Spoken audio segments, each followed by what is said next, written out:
Hello everyone, so today I've got another run that I did off stream and I'm going to commentate through this entire run for you just like I did in my previous video.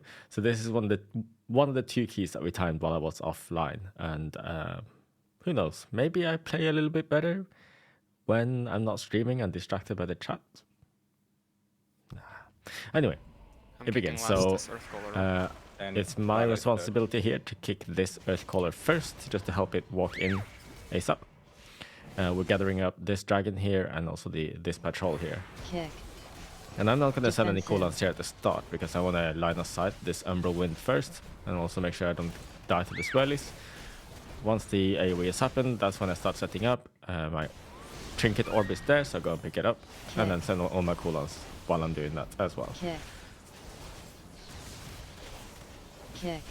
Some stops and kicks are happening here because obviously if a mass tremor goes off, it's most likely a wipe. Also, you want to try and make sure that what's it called?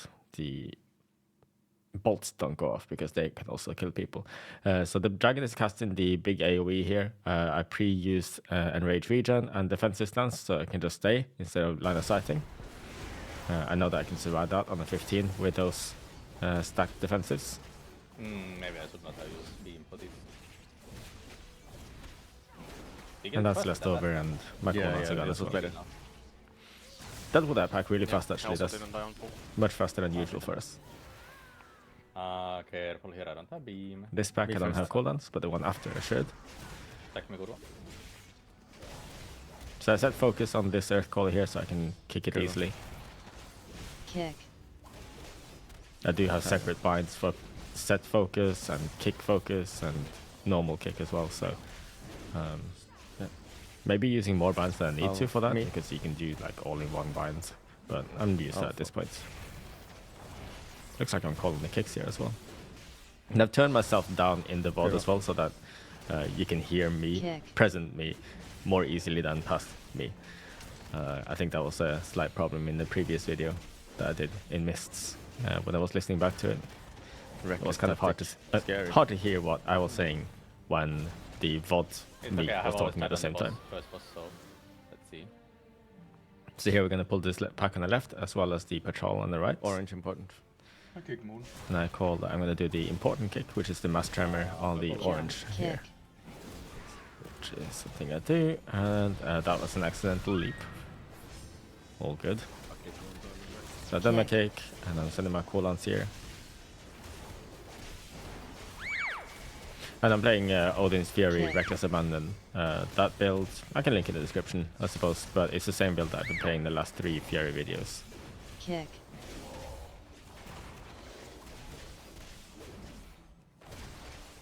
You might also wonder, like, why I don't play Arms in these high keys, and I do actually believe that Arms is playable in these high keys, definitely. It's just not as tanky as Fury, so it's not as safe. And it also doesn't do as much single target damage as Fury does.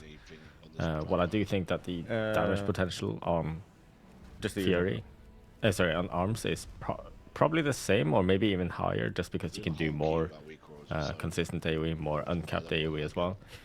I just don't think it really makes up for the tankiness and the single targets. I'm not going to say anything. But, no, it's quite hard to track 7 dots when you haven't got UI. Yeah. Have we didn't this? Hello? Yeah, so here we actually did a little bit less damage on the first pack here than we usually do, but it's still low enough, so it's still going to die fast enough. Kill the Dark.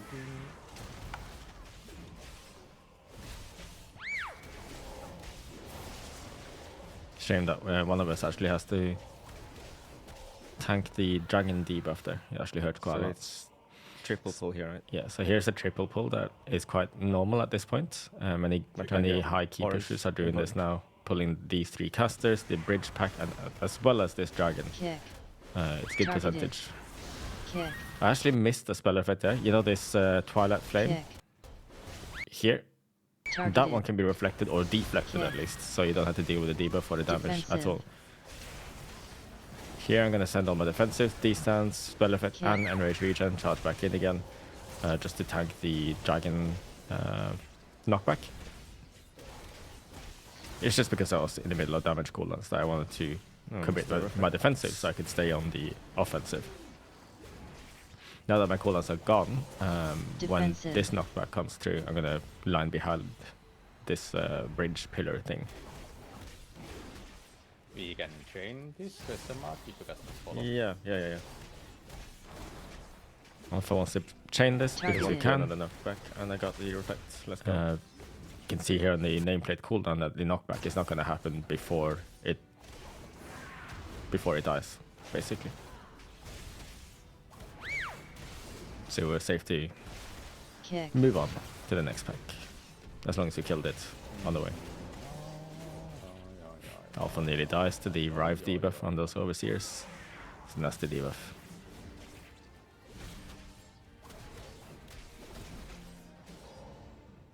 No cheat for this boss, good luck. So this boss, you probably know how to do this boss by now, but I'm just using cooldowns and cooldown. It's possible that I'll hold the cooldown at the end of the boss if I feel like I need to for the pack after the boss, but I can't remember how this one goes. Anyway, my cooldowns come up, so I send them. Do my task as well at the same time, of course, for the trinkets.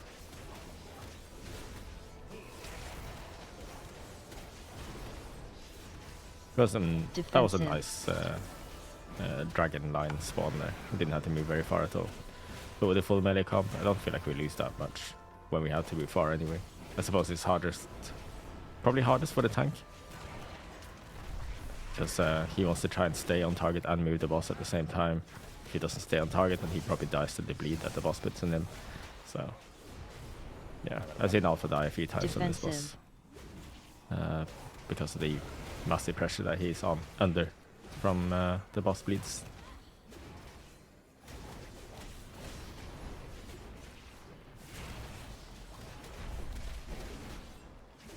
So you can actually shadow meld the circle debuff, the rock spikes, the things that spawn these circles. If you just shadow meld during the cast, the circle disappears from you. I might utilize that this pull, I might not. I usually do it if I'm targeted by it and I'm using cooldowns at the same time.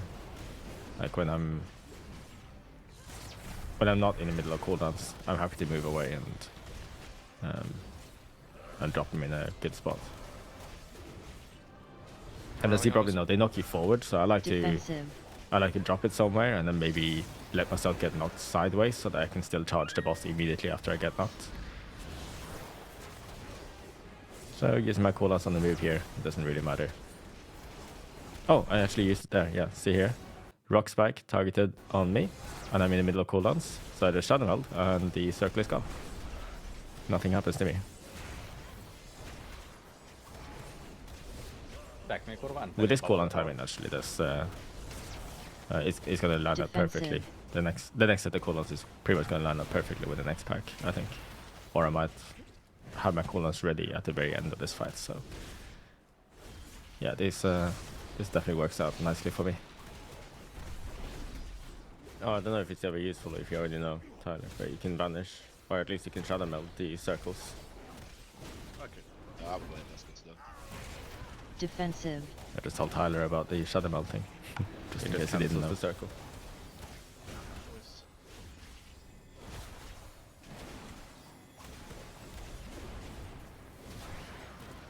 Leap away, D-stance may as well, and then just change back again.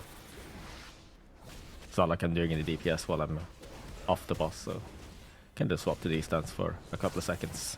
Defensive. Straight back again. So here on the highest keys, by the way, I think I will, when we go up one more key level, I'll probably have to use defensive stance to live the commanding roar. So I drop down to about 10% health each time. So yeah, easily solved by defensive stance. Me and Kurvan the first one, close one here. I'll solo the far one. I'll solo the far. I'll do this one. I'll do first. So I'm calling the first kick on that purple mob. Defensive. Using my cooldowns.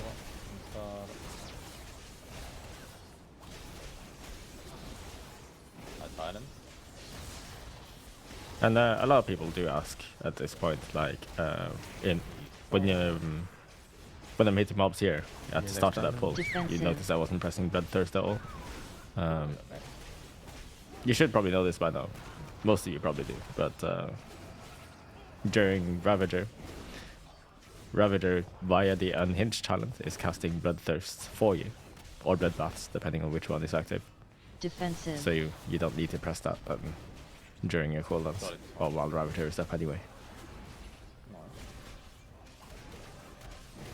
So your rotation just becomes sort of Crushing Blow, Thunder Blasts, and Rampage. Me could want the first one here. So we're doing the sort of same pack again, orange first. I think our plan here is to go for boss after. And I call the first kick on the orange mob there. Did that. Don't have cooldowns here. I'm just trying to help out with Shockwave, it seems. And doing my normal rotation. Probably thinking at this point, should I send cooldowns when they come up? I have a feeling I'm gonna not do it and just save it for the boss. Because we have Lust, so we're probably gonna Lust the boss. And it would be kind of wasteful to send cooldowns on just a single mob here that is at 47% health. Defensive.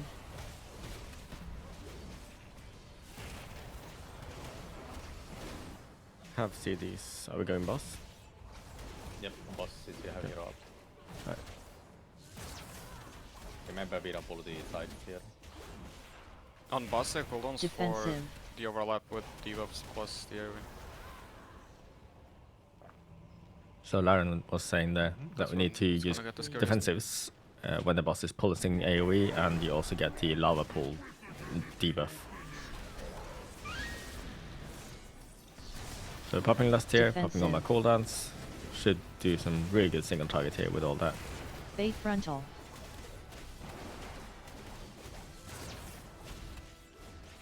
Frontal.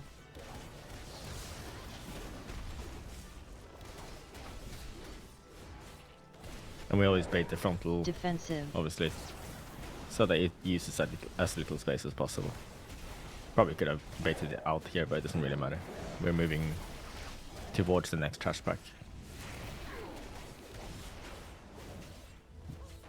At least we never run out of space on this boss. We don't need to play it 100% perfect, Defensive. but, you know. So there, I actually dropped my lava pool here, mid-leap. Kind of lucky. I meant to just drop it here and then charge. That works too. Okay, so Ryan actually died there to the pulsing damage. So Alpha is now kiting the boss because he's in the maze phase. Defensive. Bait frontal. bait. And you probably there's some of you probably wondering what add-on is it that's Frontal. calling like frontal, bait frontal, defensive, all that stuff. I'll link that in the video description as well. You will need, I believe, the Causy's shared media weak or add-on as well, so that the sounds will work.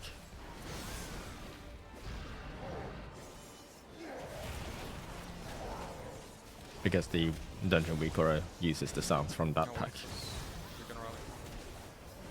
So here's the overlap, perhaps? Defensive. Yeah, that was the overlap, where I just dropped off a lava pool, which takes for a lot of damage, and there's also the pulsing damage from the boss there. Laren called for rally, so I used that, and I also used my enraged region to stay safe.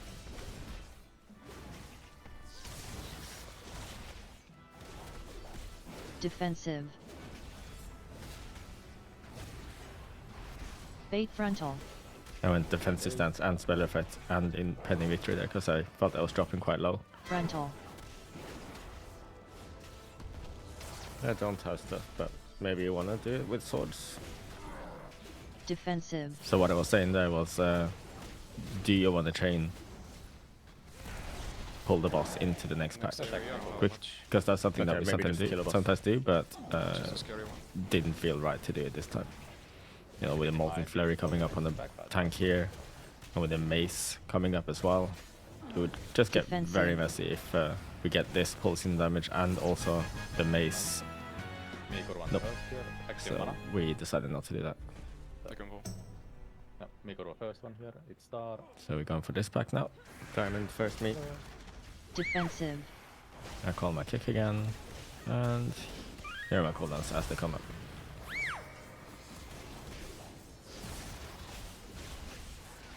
turva.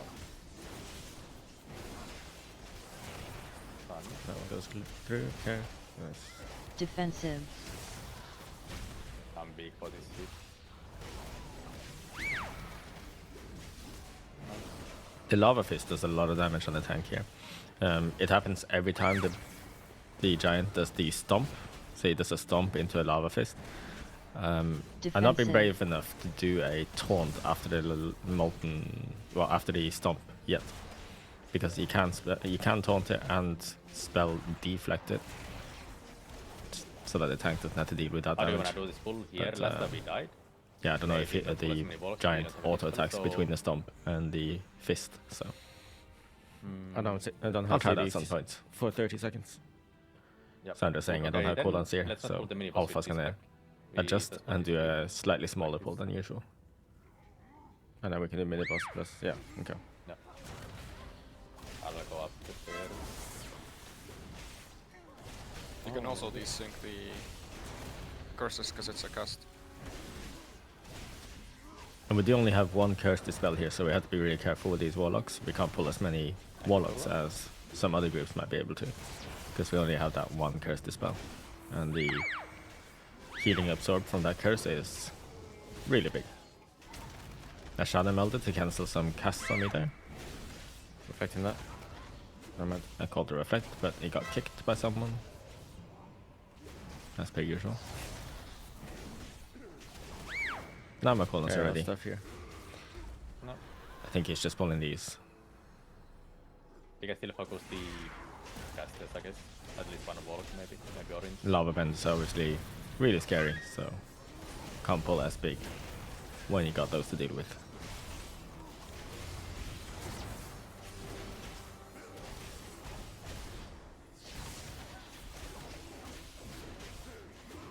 Ascension.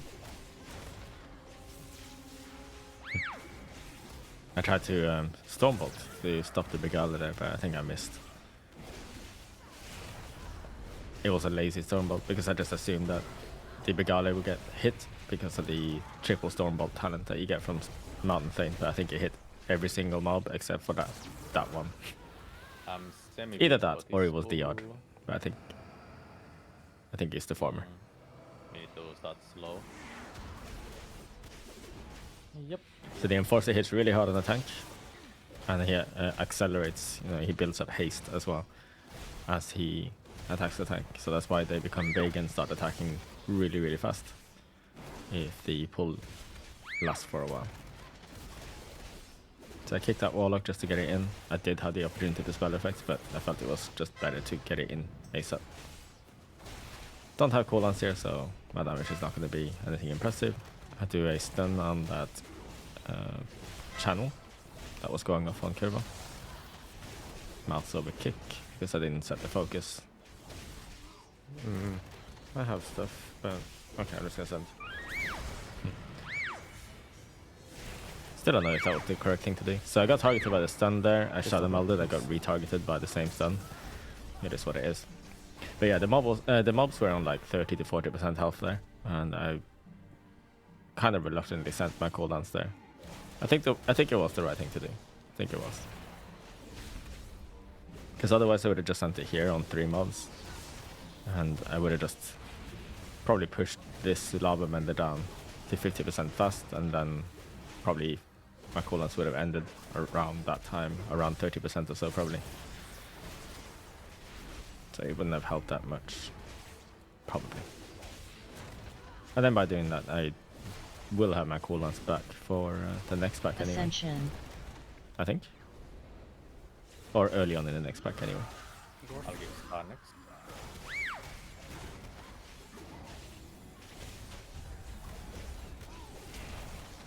So lava bender's pressure is kind of building up here. Laren can't keep us alive against this forever. So I used Impending Victory there. I also have used my spell effect at some point as well, just to reduce damage taken. Spell effect reduces all magic damage taken by 20% while it's up. So Threshold timing is bad. basically, every 25 seconds you can use spell effect to Can we, like, reduce slowly magic move damage towards taken by 20% for 5 seconds.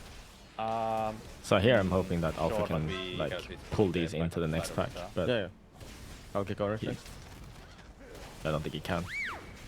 These mobs don't move very easily. They're taking forever. Nice fun. The patrol is ages away, so I have CDs, but I don't want to send them on just this. No. I wonder if I should have just sent my colons here. Maybe if I see one Volok away from the next pack, we can do big pull. Sure. But actually, Alpha did adjust for my cooldowns here. He said he's gonna CC one the Warlocks, and then we can use all cooldowns on this packs and this double pull here. This is 3 Warlocks, so it's still scary. Jump. So I pre-use my trinket here, and then I use my cooldowns. Melee gets quite messy when you have 3 melee DPS. And you have to deal with those circles. And you don't have much space to work with either. Oh, this gets scary now. So I'm pretty much out of defenses. I do have impending victory. I stunned that Shadow Bolt on me because I think that Shadow Bolt probably would have killed me if it went through it. I've already used my health pot at this point. Okay, and we live. Yeah, we still have this guy here though. Yeah. So we're gonna chain this guy into the next pack, I think. Into the back. At this point, I think my damage is quite good. I'll kick next to get him in.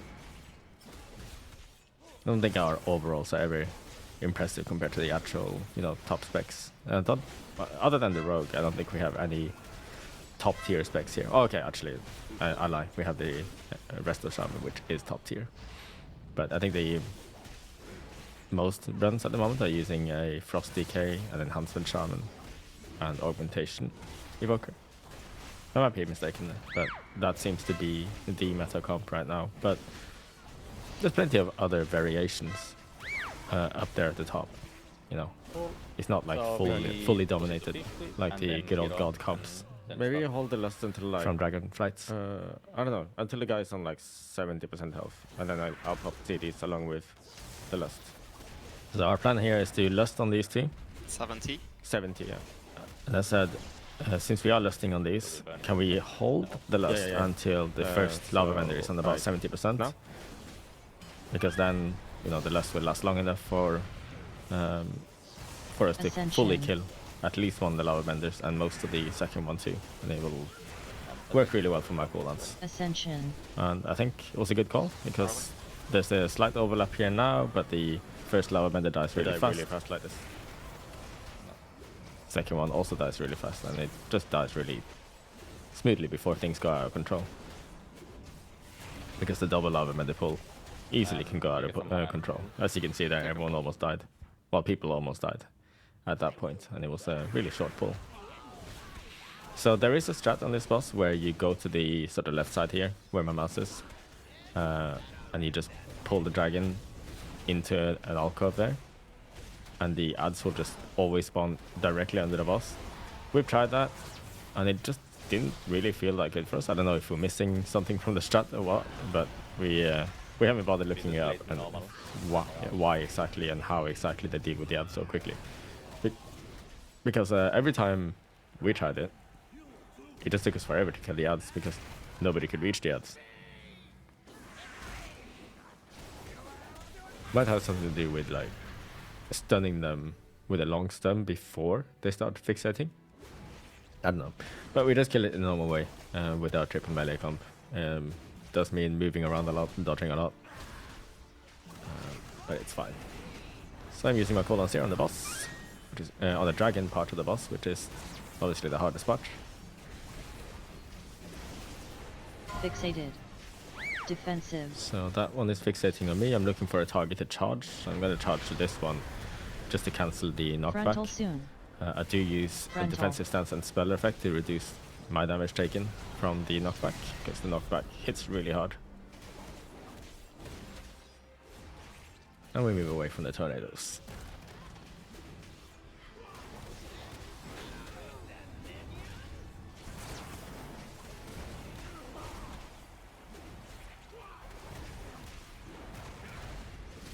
Defensive. And here I'm doing my best to cleave these elementals as much as I can. Frontal soon. The quicker I kill them, the Frontal. more damage the rest of my team can do.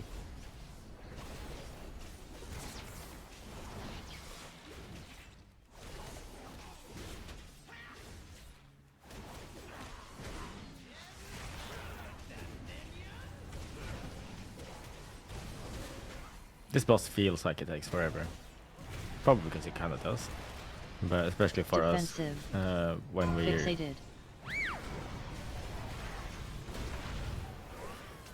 You know, not able Frontal to stay on the soon. boss 100% of the time. Frontal.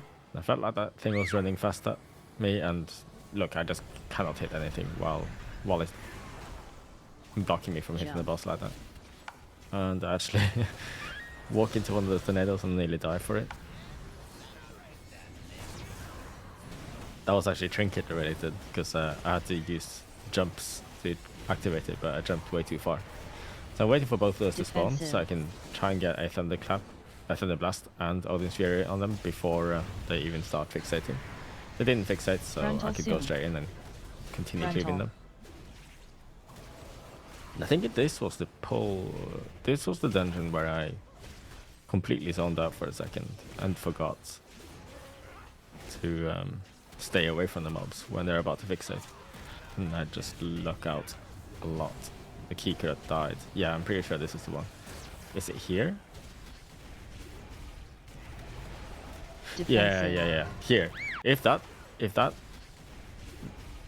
this fire elemental had fixated me, we would have been dead here. Defensive. 100%.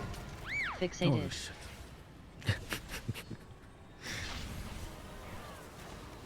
Then I Frontal do a soon. Stormbolt and leap to safety here Frontal. because of that fixate. Behind me.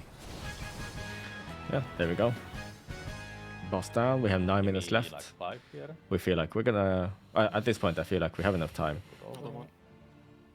A deep breath from me there, because I realized that I messed up. And I need to focus up. Because that could have easily killed the key.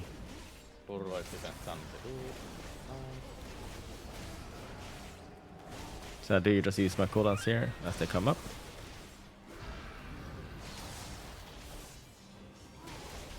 Cap. No cap.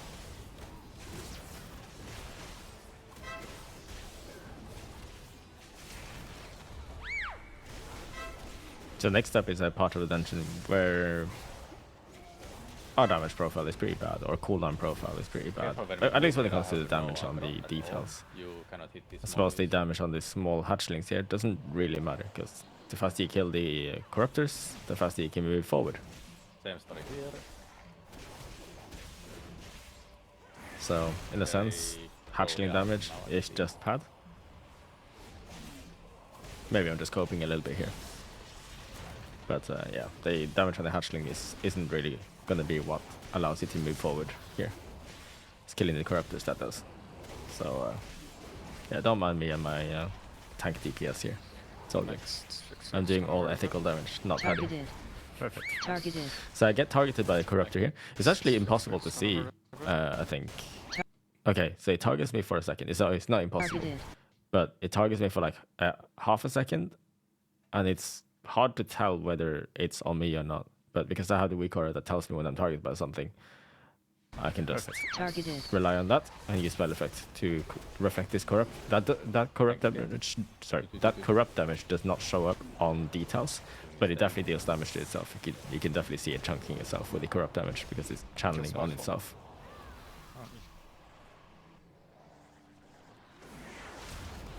So here I do have cooldowns in 5 seconds. I think I just send them, which means that I'm throwing away all the damage I would be able to do on the next pack, but you know, it has to be done.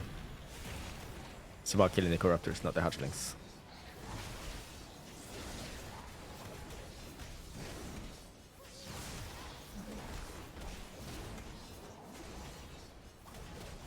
Targeted. So I'm targeted again here. So I use spell effects and the corrupted dice.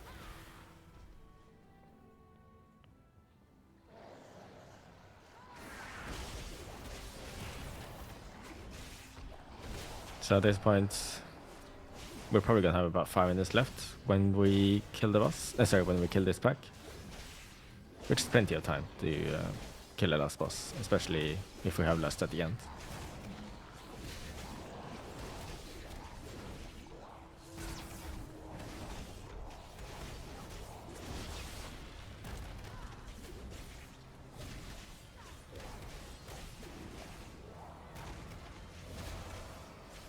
Exact.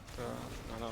That's fine. So the Corruptor Answer. hits really hard here. You can see the rogue getting pretty much destroyed Okay, they're gonna target even this. through feint and pressing a Targeted. sack. So I get targeted Targeted. here. I spell affected. That Corruptor kills itself. Jokes gets targeted again. Taking a lot of pressure there, but we're fine.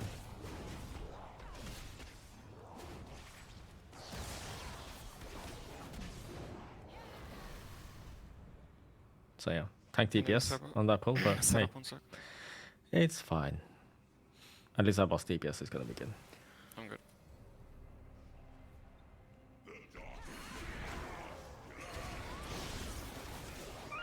Defensive. Defensive. So you spell effect as a defensive here. 20% magic damage reduction on that pulsing AoE thing that he did. You can also use spell effect on this fight to walk through these tentacles. The tentacles do not consume your spell effect either, so that means for the entire 5 seconds that you have spell effect active, you can walk through and Spread. despawn these tentacles. But I do tend to, if possible, save spell effect as a defensive tool rather than Ads. a cleaning tool. At least on this level. On a lower level where I don't feel like I need spell effect for damage reduction, I can just use defensive. Sorry, I can just use spell effect to clean on cooldown. Defensive. So it's important to not Defensive. kill the hatchlings here too fast, because if you do, then they'll debuff the whole group with a increased shadow damage taken debuff, and you'll die from the void pulse AoE. After the void pulse, you want to try and kill them as soon as possible though, because you don't want the debuff to be lingering still when you get the next set of circle debuffs here. Spread. And it does overlap slightly here. We still had like 2 seconds left of that debuff. But I went defensive stance, Ads. I went with the spell effect as well, and impending victory, and I live just fine. But it's still kind of spicy, even care though with I these used all that stuff. I have some damage here, so I can't control the AoE. So I said to chill Right. on the AoE because I'm sending cooldowns there. Defensive. We have 1 stack of the shadow debuff. I rally as well for safety, and I realized I'm killing them too fast, so you know I just used everything, as well as my enrage region. Where do you have them?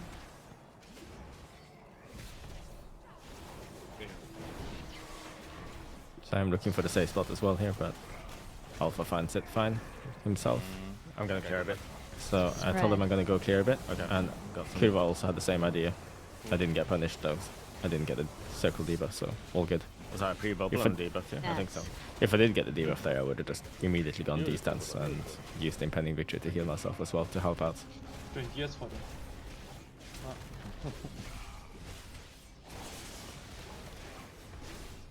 So some AoE here is definitely fine. Just need to Defensive. not do too much. Just need to Defensive. find the right balance here, because you do want to kill him off ASAP after this AoE. With that timing, I think the debuff should wear off before the circle debuffs go off. I pinged the general area that we should be standing in, because I think that's going to be there. Find a safe path to leap through as well. Spread. Oh fuck.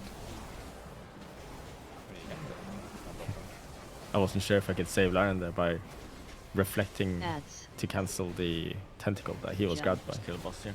But yeah, just using all my cooldowns here. Boss is low enough. And boss should die before the... Boss is Yeah, dead. it's... Nice. Easy. So that was our first plus 15 Grim Batol. I think there is a decent chance that we can time a 16 as well. With a slightly more aggressive route.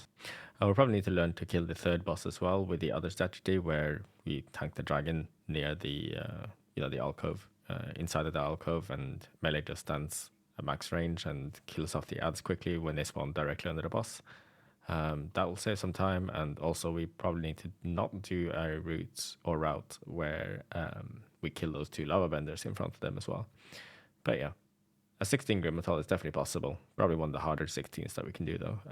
We still need to roll the easier 16s that we can do. So yeah, I hope you enjoyed this anyway, and I will see you next time. Thanks for watching.